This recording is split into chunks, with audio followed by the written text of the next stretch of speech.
They left port beneath an ordinary sky. Nothing about the morning suggested disaster. A prisoner boarded with soldiers, sailors prepared for another voyage before winter closed the sea. Merchants counted cargo. Captains trusted experience. But the sea has never cared about human confidence. Before they sailed, a man named Paul spoke up.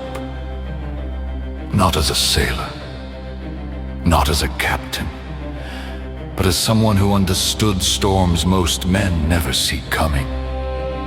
Paul, men, this voyage will bring damage, not only to the cargo and the ship, but danger to our lives.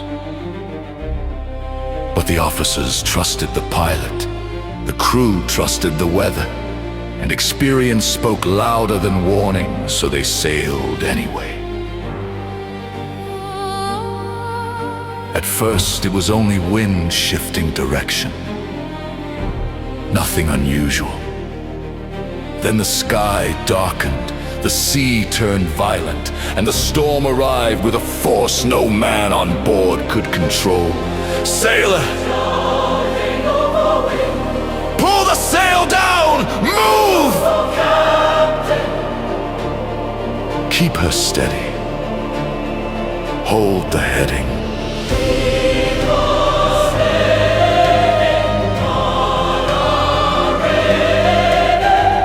But before long, the ship was no longer crossing the storm.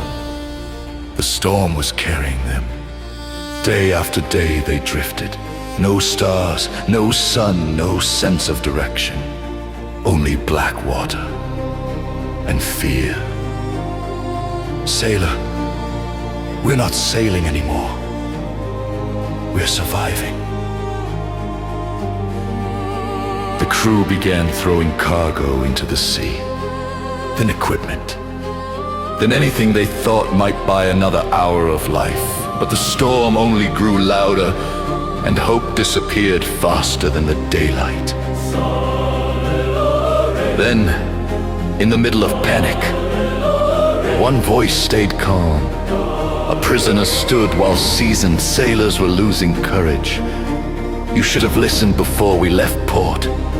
But listen to me now. Do not give up hope. No one here will die. An angel stood beside me this night and told me, the ship will be lost, but every life will be spared. The wind did not stop, the waves did not calm, but something changed inside the men for the first time in days. They listened. 14 nights passed in darkness. 14 nights of drifting. 14 nights without control, without certainty, without rest. Men stopped eating, stopped talking, stopped believing rescue even existed. The storm seemed endless. Then Paul called the men together, not like a prisoner, like a leader. He took bread in shaking hands and thanked God in front of all of them. Then he ate.